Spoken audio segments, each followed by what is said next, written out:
my name is Srigauri Senthil from grade 10 here with an idea.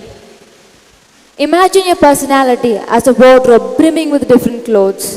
Each item of clothing represents a unique aspect of who you are. Some clothes you wear every day, showcasing those sides to yourself people see day in and day out. Other clothes, however, are only reserved for special occasions, meaning those clothes resemble sides to yourself that aren't as obvious.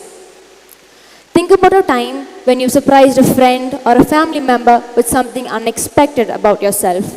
Maybe it's a surprising sense of humor or an unusual dislike for dancing. When this happens, people's first reaction might be along the lines of, I didn't know you were like that. Now, this reaction here reveals something important. This shows that people have a preassumed idea or a bubble of who they think we are. And when our actions cause us to step out of that bubble, we cause a shift in their perspective of us. But is that necessarily a good thing? I am considered the smart kid in class, but when I was younger, I used to hate PT periods to the point where I would make up excuses to stay in class. But that was 8 years ago. Since then, I've actually grown to like these classes, especially after I started playing basketball and going for tournaments. I am not here to share a success story. According to me, I've been totally truthful about myself, meaning I haven't hidden any parts of myself when socializing to other people. But the people around me didn't think so. So sometimes when it was brought up that I play sports well as being academically driven, their comments seemed so wrong. What's worse, my choices looked wrong too. Everybody says, just be yourself, you'll be fine. Why on earth is that so hard? To understand this better, consider that you create an unconscious impression when you meet other people. This impression would go on to create the bubble we've spoken of before. But the moment you realize you and that bubble are two completely different people, you have to make a choice. One is to immediately correct and clarify that impression to be true to yourself. Or you can mold yourself to fit all aspects of that impression, meaning you become the person others want you to be. This idea of mine corresponds closely to the social identity theory. This is when your social identity, that is the bubble we've spoken of, becomes more important than one's identity as an individual. But why has this choice to become other people's person has become so reflexive? Is it that we want to fit in so bad? Or have we just become so used to the impression to the point where we don't want to change it? The reason differs for everyone, since all of us have been exposed to different circumstances and so have different experiences.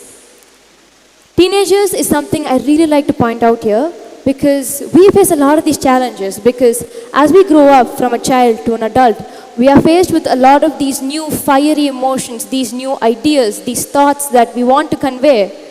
But the fear of being validated and accepted are what's hindering us from the journey towards self-authenticity. And we are continuously grappling between who we are and who we feel the need to be. Okay, let's take a break for a bit. Who's up for a story? Nisa is 15. When she was younger, say 7 or 8 years old, she used to be one of the most outgoing kids out there. The first to make friends, one who thrived in large gatherings, and the one with the sunny, optimistic personality.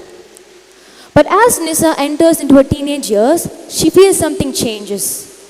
These large gatherings start feeling so overwhelming, and she prefers smaller crowds.